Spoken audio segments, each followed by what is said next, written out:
लेकिन किसी unknown reason के चलते किंग उसको पनिश कर देता है और इस पनिशमेंट के बाद फुलिंग की जिंदगी एक डेड एंड तक पहुंच जाती है, जहां से वापस आना इम्पॉसिबल लगता है। अपनी मौत का एहसास होने के बाद फुलिंग अपने लॉयल सर्वेंट जियो हान को एक पुराना स्क्रोल देता है और कहता है, इसे ले जाओ और किसी को भी मत दिखाना। ये स्क्रोल फुलिंग के परिवार का एक पुराना ट्रेजर था, लेकिन हान के पास कोई भी ऑप्शन नहीं था। उसने अपना नाम बदल दिया, सब कुछ छोड़ दिया और चुपचाप जिंदा रहने के लिए दुनिया से छुप गया। किंग ने फैसला कर लिया था कि वो फुलिंग के पूरे ब्लड लाइन को ही मिटा देगा ताकि उसका नाम हमेशा के लिए खत्म हो जाए। लेकिन अगर कभी फ्यूचर में कोई इंसान वो स्क्रोल ढूंढ ले तो जियो हान का फर्ज था कि वो इंसान को गाइड करे और फुलिंग के अधूरे मिशन को पूरा करने में मदद करे। फुलिंग को अफसोस था कि हान को इतनी बड़ी ट्रेजेडी देखनी पड़ी, लेकिन उसे पूरा यकीन था कि हान अपना वादा जरूर निभाएगा। फुलिंग दुनिया के राज को समझने से पहले ही मर गया, इसलिए उसने अपनी लेगेसी को छोड़ दी ताकि आने वाली जनरेशन उसका सपना पूरा कर सके। कुछ साल के बाद कहानी शिफ्ट होती है एक लेक के पास। वहाँ पर एक बोटमैन अपनी छोटी सी बोट लेकर बीच पानी में चले जा रहा होता है। हर चीज नॉर्मल लग रही होती है, पर तभी वो बोटमैन एक औरत का मर्डर कर देता है और उसकी बॉडी पानी में फेंक देता है। थोड़ी देर के बाद एक यंग ह्यूमन लेक के किनारे आती है। वहाँ एक ओल्ड मैन उसे बताता है कि कुछ दिनों से यहाँ पर घना फॉग छाया हुआ है, जिसके चलते कोई भी बोटमैन काम नहीं कर पा रहा है। सिर्फ एक ही स्कॉलर है जो कि अभी भी लोगों को लेकर पार लेकर जाता है। सिर्फ एक ही स्कॉलर है जो कि अभी भी लोगों को लेक के पार लेकर जाता है। थोड़ी देर के बाद वही स्कॉलर डॉक पर वापस आता है और अपना नाम डियोंग शैंग बताता है। वो कहता है कि अब वो पुराने बोटमैन की जगह पर काम करेगा। फिर वो यंग ह्यूमन और कुछ और पैसेंजर को अपनी बोट पर चढ़ा लेता है। बोट के अंदर चाय और पेस्ट्रीज रखी होती है ताकि लोग सफर के दौरान एंजॉय कर सके। वहीं पर यंग ह्यूमन की मुलाकात एक ब्लोंड हेयर लड़के से होती है जो कि पेस्ट्रीज को बहुत ही तेजी से खा रहा होता है। ये देखकर वो उसे एक चाय का कप दे देती है और लड़का कहता है कि उसने कई दिनों से कुछ भी नहीं खाया, इसलिए वो इतना ज्यादा भूखा था। जैसे ही बोट चलती है यंग ह्यूमन कुछ और पेस्ट्री ट्राई करती है। तब वो लड़का उसे एक कैंडी देता है और दोनों शांति से लेक का व्यू देखने लगते हैं। हवा हल्की चल रही होती है, फॉग घना होता जा रहा होता है और धीरे धीरे सभी पैसेंजर सो जाते हैं। लेकिन वो यंग ह्यूमन अचानक से जाग जाती है और वो डी शैंग से पूछती है कि हम कितना दूर आ गए, क्या तुम फॉग के पार देख सकते हो? तब डी शैंग उसे एक पुरानी लव स्टोरी सुनाता है। वो कहता है कि कई साल पहले एक लड़का और एक लड़की एक दूसरे के दिल से प्यार करते थे, लेकिन दोनों के बीच सोशल स्टेटस का फर्क था। लड़की के पेरेंट्स ने उसे मजबूर कर दिया कि वो उस गरीब स्कॉलर से अपना रिश्ता तोड़ दे। उस जबरदस्ती के बाद लड़की का दिल टूट गया। वो दिन रात उदास रहती थी और कुछ भी नहीं खाती थी और धीरे धीरे वो बीमार पड़ गई और एक दिन उसने अपनी आंखें हमेशा के लिए बंद कर ली। कहा जाता है कि उस लड़की की रूह अब भी उस लेक के आसपास भटकती है अपने प्यार के इंतजार करते हुए। तभी बोट और गहरी फॉग के बीच में गायब हो जाती है और कहानी एक नए राज की शुरुआत कर देती है। थोड़ी ही देर के बाद जब उस यंग मैन को अपनी बिलव्ड के मरने की खबर मिली तो वो बिल्कुल टूट गया।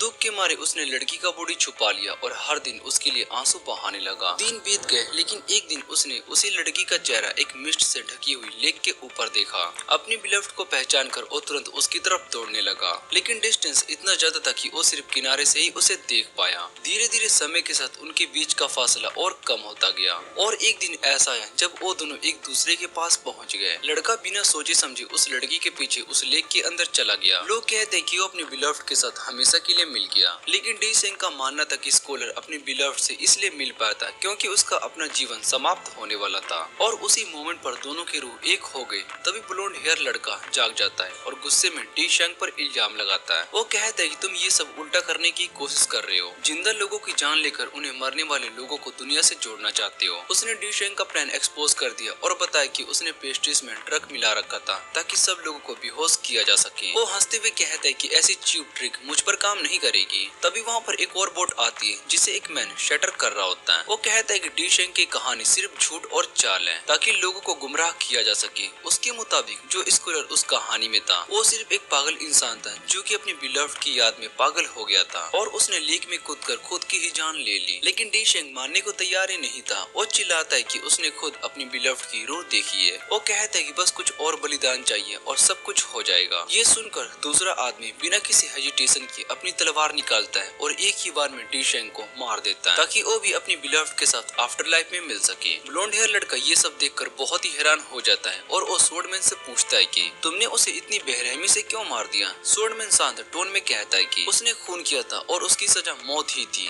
फिर वो ब्लोंड लड़के से कहता है कि चलो मेरे साथ चलो, लेकिन लड़का मना कर देता है। कुछ देर के बाद लेक के ऊपर से पूरा फॉग हट जाता है। यंग वुमेन एक कोने में खड़ी सोच रही होती है कि इन सब में आखिर सच कौन सा था, डी शैंग या फिर दूसरा आदमी। तब ब्लोंड लड़का धीरे से कहता है कि कभी कभी आसमान सब कुछ नहीं बताता। शायद यही इंसान के लिए एक तरह तरह की रहमत होती है। उसी रात को वो लड़का एक छोटे से टाउन में अपने एक दोस्त से मिलने के लिए जाता है। वहाँ रिवील होता है कि उसका नाम यंग याओ है और जिसे वो मिलता था उसका नाम यन है। पिछले 2 साल से यंग याओ यन के घर में ही रहना, खाना खाता और वहीं पर सारा कुछ रहता था और पैसे भी देता था, जैसे दोनों के बीच कोई पुराना रिश्ता हो जो अब एक नए राज की शुरुआत करने वाला था। उस दिन यन ने डिसाइड किया कि वो आज यंग याओ को फ्री में खाना नहीं खिलाएगा। यंग याओ ने मुस्कुराते हुए पूछा, वो जो लड़की तुम्हें दूर से देख रही थी वो कौन है? यन ने बताया कि वो लड़की काफी टाइम से उसका पीछा कर रही थी, लेकिन वो उसके पास नहीं जा पा रहा था। शायद से अब उसके फ्री लोडिंग दिन खत्म हो चुके हैं। यंग याओ वहाँ से निकल गया, लेकिन तभी वो लड़की उसके पास आ गई। उसने यंग याओ से पूछा कि वो आदमी कौन है जिसे कि तुम यन कहते हो? मुझे उससे कुछ जरूरी बात करनी है। लेकिन यंग याओ ने कहा, यन कोई आम इंसान नहीं है, उसके पास जाना इतना आसान नहीं है। तभी अचानक आसमान से अजीब सी हवा चली और डीमन उसके आसपास आ गए और सीधा यन पर हमला करते हैं। यन ने तुरंत अपनी तलवार निकाली और पल भर में ही उनसे लड़ने लगा। उस लड़की ने देखा कि डीमन का ध्यान एक लालटेन की तरफ है जो कि यन के हाथ में था। वो समझ गई कि डीमन उसी लालटेन की एनर्जी से अट्रैक्ट हो रहे हैं। वो तुरंत यन की तरफ भागी, लेकिन उसके अचानक आमन से यन चौंक गया और उसके हाथ से लालटेन गिर गया सीधा उस लड़की के हाथ में, जैसे उसने सोचा था। डीमन अब उसके पीछे भागने लगे। यन ने चिल्लाकर कहा यंग याओ से कि उसे बचाओ, मैं फॉर्मेशन लगाता हूँ। यन ने जमीन पर स्पेल से एक मैजिकल एनर्जी बनानी शुरू की। जब यंग याओ ने अपनी स्क्रोल को खोली और उस पर कुछ लिखना शुरू किया, फिर उसने अपनी कला से उस लड़की को स्क्रोल के अंदर सील कर दिया। बिल्कुल उस मोमेंट पर जब यन ने अपना कला छोड़ा और एक काला कौवा हवा में उतरा, जिससे कि निकलती आग ने सारे डीमंस को खाक में मिला दिया। लड़ाई के बाद यन ने पूछा, वो लड़की कहाँ गई? यन याओ ने बोला, मैंने उसे स्क्रोल में बंद कर दिया है, तुम कम से कम उसकी बातों को सुन लो, शायद वो तुम्हारे लिए जरूरी हो। लेकिन यन ने ठंडे लहजे में कहा, मैं एक डीमन स्लेयर हूँ, मेरा वजूद जहर जैसा है, जो भी मेरे पास रहता है ज्यादा देर तक जिंदा नहीं रहता है। यंग याओ ने कहा, बस एक बार उसे सुन लो। तब यन ने अपनी उंगली से 2 बूंद खून उस पेंटिंग पर गिराई और उस मोमेंट वो लड़की वापिस से सामने आ गई, जिंदा और बहुत ही मुस्कुराती हुई। उसने यन को देखा और खुशी से कहा, मैं तुमसे मिलने आई थी। जब यन ने उससे उसका नाम पूछा तो वो धीरे से बोली, तुम जैसे इंसान को उसका नाम जानने की जरूरत नहीं है, जो वापस नहीं जाने वाली है। मैं सिर्फ तुम्हारा शुक्रिया अदा करने आई थी। इतना कहकर उसका शरीर हल्की सी रोशनी में बदल गया और एक छोटी सी वाइन कप में ट्रांसफॉर्म हो गई। ये देखकर यन के जहन में पुरानी यादें ताजा हो गई। उसने कहा, कई साल पहले एक सफर के दौरान मुझे रास्ते के किनारे एक मरी हुई लड़की मिली थी। मैंने उसे दफन किया था और उसकी कब्र पर यही कप रखा था। अब समझ आया, वो लड़की सिर्फ अपना शुक्रिया अदा करने के लिए वापस आई थी। यंग याओ ये सब देखकर गहरी सोच में पड़ गया। उसने धीरे से कहा, जिंदा लोग जब मरे हुए लोगों की याद में जीते तो उनका मन अंदर से गलने लगता है, लेकिन जब मरे हुए लोग जिंदा के लिए तरसते हैं तो वो रूह भी फिर से रोशनी हो जाती है।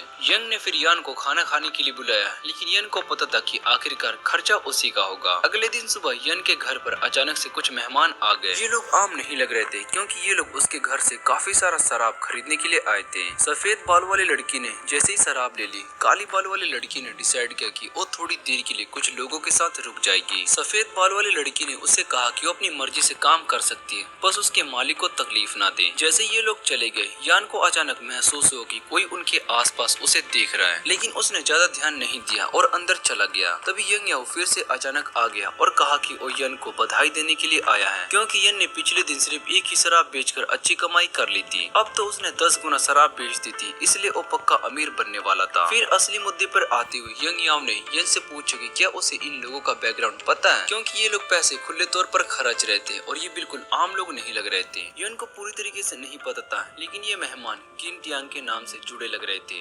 यंग याओ को ये लोग बहुत ही दिखावा करने वाले लगे, क्योंकि आम कल्टीवेटर्स अक्सर सिंपल कपड़े ही पहनते थे, लेकिन ये लोग सोना, चांदी और महंगी कपड़ों से सज धज कर आए होते। थोड़ी बातों के बाद यंग याओ अपने असली मकसद पर आया और यन से पैसे मांग लिए। यन तुरंत घर से निकाल दिया गया और बाजार में भटकता रहा बिना खाए। यन याओ का दिल उदास हो गया। फिर उसने चोन काई नाम की एक लड़की से पूछा कि क्या कोई तरीका है कि वो स्पिरिट रिले में वापस जा सके और जब भी भूख लगे तो अपनी ताकत रिस्टोर कर सके, जैसे एक आम इंसान को खाना ढूंढना पड़ता है। चोन काई असल में एक डीमन थी और कभी यन के लिए काम कर रही थी। वो काफी शांत स्वभाव की थी। तभी यंग याओ ने सुबह काली बालों वाली लड़की को देखा जो कि शराब खरीदने आई थी। साथ ही कुछ और लोग भी थे जो कि अपने डॉक्टर्स और जिन तियान के प्रचार भी कर रहे थे। इस जगह पर उनका दिखावा काफी ज्यादा लग रहा था। यन याओ ने देखा कि आसपास के लोग इनसे सतर्क थे और इन्हें फ्रॉड समझ रहे थे, लेकिन थोड़ी देर के बाद एक आदमी अपने पिताजी को काली बालों वाली लड़की के पास ले गया और उसकी मदद मांगी। यंग समझ गया कि ये सब एक प्लान का हिस्सा है और पिताजी और बेटा लड़की के स्कैम का हिस्सा है। लड़की ने फिर कहा कि पिताजी पर डीमंस का अटैक हो रहा है और उसने एक जिनतियान तालिस्मान निकाला और रिचुअल शुरू किया। तालिस्मान तुरंत लाल हो गया और आग में फट गया और पिताजी तुरंत ठीक हो गए, जिससे कि आसपास के गांव वालों को उन पर विश्वास हो गया। यंग याओ बहुत ही हैरान था कि इतनी आर्टिफिशियल सिचुएशन में भी लोगों का भरोसा जीत लिया जा सकता है। उसके बाद गांव वाले उत्सुक होकर आगे बढ़े और अपने घरों को बुराई से बचाने के लिए तालिस्मान खरीदने लगे। अचानक एक गरीब छोटा लड़का आया और काली बाल वाली लड़की से अपने पिताजी का इलाज करने की गुजारिश की। पिताजी कई दिनों से चल नहीं पा रहे थे और लड़का काफी परेशान था। लड़की ने पूछा कि क्या लड़की के पास पैसे हैं। उसने लड़की को तालिस्मान के लिए गांव वालों द्वारा दिए गए सबसे कम दाम वाला ऑप्शन दिया, लेकिन लड़की के पास कोई भी पैसे नहीं थे। तब यंग याओ बीच में आ गया और सोचा कि क्यों न लड़के के लिए पैसे दे दिया जाए। क्योंकि लड़के के पास भी पैसे नहीं थे, उसने प्लान बनाया कि वो यन के साथ मिलकर पेमेंट करेगा। फिर तीनों लड़के के घर की तरफ चल दिए। लड़की बहुत ही हैरान थी कि यन याओ उनके साथ क्यों आ रहा है। उसने पूछा और यंग याओ ने जवाब दिया कि उसने इलाज का प्रोसेस ऑब्जर्व करना है। साथ ही उसने पूछा कि लड़के के पिताजी क्या करते हैं। लड़की ने जवाब दिया कि वो और उसके पिताजी दोनों सिंपल फार्मर हैं। ये सुनकर यंग याओ को शक हुआ कि शायद से पिताजी को मिट्टी से कोई बीमारी लग गई होगी। उनका घर असल में एक चोटी पर अबेंडेड मेंशन था जो पहले किसी अमीर खानदान का था, इसलिए वो टेम्पररी वहाँ पर रह रहे थे। घर पहुँचते यंग याओ ने अचानक लड़के को एक बेड पर उठा दिया और कहा कि वहाँ पर रुक जाओ और घर के अंदर मत जाओ। जैसे ही वो अंदर गया और लड़के के पिताजी को देखा, यंग याओ ने उस लड़के से पूछा कि क्या वो घर के मौजूद एंटिटी को देख सकता है। लड़की सिर्फ मुस्कुरा सकती थी लेकिन क्लियरली नहीं देख पा रही थी क्योंकि रात का वक्त नहीं था। यंग याओ ने फिर उससे पूछा क्या वो यन के वाइन यूज करना चाहती है। उसने लड़की को एक फ्लैश दिया ताकि वो घर में मौजूद प्रेजेंस को महसूस कर सके। वो एक स्टोन स्टैचू था। यंग याओ ने सोचा कि अमीर परिवार अक्सर अपने घर की रक्षा के लिए स्टोन स्टैचू लगाते हैं, भले ही परिवार काफी पहले से वहाँ से चला गया हो। गार्डियन स्टेटस अपनी ड्यूटी पूरा कर रहा था। लगता था कि लड़के के पिताजी ने गलती से इसे आवाज खो कम कर। दिया और जिसकी वजह से वो बीमार हो गए। लड़की चाह रही थी कि यंग याओ हेल्प करे पर वो सिर्फ क्या एक आगे सही आ एक्सप्लेनेशन रहा है देता आगे? है। यंग याओ ने कहा कि वो देखना चाहता है कि जिन टियान का डिसिपल इतने छोटे प्रॉब्लम को कैसे हैंडल करेगा। जिन टियान का डिसिपल इनकम्प्लीटमेंट लगे इस बात को नहीं चाहते थे। लड़की ने तलिस्मान निकाला और स्टोन स्टैचू पर अटैक कर दिया, लेकिन स्टैचू ने एक जोर का रोर किया जैसे कि स्टैचू उसे क्रश करने वाला था। लड़की उड़ गई। यन याओ ने अपनी स्क्रोल का यूज करके स्टोन स्टैचू को ऑब्जर्व कर लिया और उसे ओरिजिनल फॉर्म में वापस कर दिया। उसने लड़की को बताया कि बस इसे धक्का देना भी मैरिट करने के लिए काफी है। लड़की को समझ में आया कि वो पूरी तरीके से इन्फेस्टिव लग रही है और उसने यंग याओ की बड़ी स्किल को मान लिया। फिर उसने उसका असली आइडेंटिटी जानने की गुजारिश की, लेकिन यंग याओ ने बस हल्का सा कहा वो एक वेंडरिंग ट्रेवलर है जिसकी कोई खास इम्पोर्टेंस नहीं है। लड़की ने उसे इनवाइट किया कि वो जिनतियान में उसके कमांड के नीचे आ जाए ताकि उसे दुनिया में इधर उधर ना भटकना पड़े। लड़की को यकीन था कि उसकी टैलेंट के साथ वो फेम और फॉर्चून कमा सकती है, लेकिन यन ने पैसे कमाने के लिए लोगों को धोखा देना मना कर दिया। लड़की बहुत ही गुस्सा हो गई और बोली कि अगर वो सच बोलता है तो लोग उसे सिर्फ एक अजीब सा मॉन्स्टर ही समझेंगे। यन याओ को समझना था कि दुनिया उन जैसे लोगों के लिए कितनी अनफेयर है। सिर्फ उन जैसे लोग ये डीमंस देख सकते हैं जबकि आम लोग नहीं देख सकते। इसी वजह से आम लोग उन स्पेशल एबिलिटीज वाले लोगों की बातों पर विश्वास नहीं करते। वो बस वही मानते हैं जो कि वो देखते हैं और जिसमें विश्वास करते हैं। और ये लोग जो कि स्पेशल एबिलिटीज वाले होते हैं उन्हें लोग तुच्छ समझते हैं और अलग कर देते हैं। फिर भी उन जैसे लोगों को हमेशा ह्यूमंस की रक्षा करनी पड़ती है। फिर इंसानों को कौन सा हक है कि वो उन्हें इतना ज्यादा इनजस्टिस सहने पर मजबूर करे। लड़की ने कहा कि जिनतियानी जिसने कि उन जैसे लोगों के लिए फेयरनेस वापस लाया, इसलिए लड़की मान गई कि जरूरत पड़ने पर झूठ बोलना एक्सेप्टेबल है। लेकिन यंग याओ ने इस बात को एग्री नहीं किया। उसका मानना था कि जब तक वो अपने प्रिंसिपल्स को फॉलो करेगा बस इतना ही काफी है। उसे हेवन और अर्थ के प्रिंसिपल को फॉलो करने की जरूरत नहीं है। बाद में उन्हें वो लड़की मिली जो कि पहले यन को देख रही थी और उसका नाम ग्ले था। वो अचानक यन के पास आई और अपना डिसिपल बनने की रिक्वेस्ट की, लेकिन यन ने मना कर दिया। ग्ले ने फिर यन को याद दिलाई कि उसकी माँ ने दुनिया के चक्कर में कितनी सारी हार्डशिप्स और सफर किया है। वो ये भी एक्सेप्ट नहीं कर सकती थी कि उसकी माँ जिंदगी भर अकेली रहे और वो कुछ चेंजेस ना कर पाए। लेकिन यन का मानना था कि प्रकृति ने पहले ही सब कुछ डिसाइड कर दिया था और कोई इसके अगेंस्ट नहीं जा सकता। जो चला गया वो दोबारा वापस नहीं आ सकता। उस रात ग्ले ने अपने छोटे भाई यन की एक जार वाइन चुरा कर लाने के लिए कहा ताकि अपनी माँ से फिर से मिल सके। जब यन ने वाइन स्टोरेज इंस्पेक्ट किया तो उसने तुरंत समझ लिया कि क्या हुआ है। ग्ले और उसका भाई वो जार एक रिचुअल साइट पर ले गए। जरूरी जगह पर तालिस्मान रखे और वाइन रिचुअल फॉर्मेशन पर डाल दी जिससे कि एक ब्लोइंग और बन गया। फिर उस और में तालिस्मान को ऑब्जर्व कर लिया और एक फायरबॉल में बदल गया। उसके भाई को पहचान गया कि उसकी माँ का मैजिक है, हालांकि माँ ने कभी नेचुरली उन्हें सिखाया नहीं था। ग्ले ने सीक्रेटली ये मैजिक सीख ली थी और अब अपनी माँ से फिर से मिलकर देखकर अपने अनसॉल्व क्वेश्चंस पूछने चाहती थी। उसने बाकी रिचुअल अपने छोटे भाई को दे दिया। उसने माँ से जो इंस्ट्रक्शंस मिले उनको फॉलो किया, लेकिन थोड़ी देर के बाद ग्ले अचानक यन के पास मदद के लिए भाग गई। यन ने समझा कि चोरी की गई वाइन में किसी तरह का डिस्ट्रक्शन क्रिएट कर दिया है। यंग याओ जो कि पास रूफटॉप पर सो रही थी, उसने भी हलचल सुनी। ग्ले ने मान लिया कि उसने शराब चुराई थी, लेकिन उसने यन से गुजारिश किया कि वो अपने भाई की मदद करे क्योंकि वो निर्दोष था और उसकी गलती में कोई भी हिस्सा नहीं था। यन ने छोड़ने के लिए नहीं बल्कि मदद करने के लिए उससे पूछा कि तुम्हारा असली मकसद क्या है। ग्ले ने सच बोल दिया कि वो अपनी माँ को सिर्फ एक बार देखना चाहती है, लेकिन यन ने कहा कि जो मर गए वो मर गए और जो जिंदा है उन्हें आगे बढ़ना होगा। लेकिन ग्ले इसे मान नहीं रही थी। उसने कभी सुना था कि उसकी माँ बहुत ही सुंदर थी और उसकी आंखें बहुत ही नरम थी, लेकिन एक ही धोखा ने उसकी माँ को बदल दिया और वो हमेशा अकेली रहती थी। उसका दिल राख जैसा ठंडा हो गया था। यन ने कहा कि कभी भी सब चीजें वैसे नहीं होती जैसे कि चाहते हैं। जो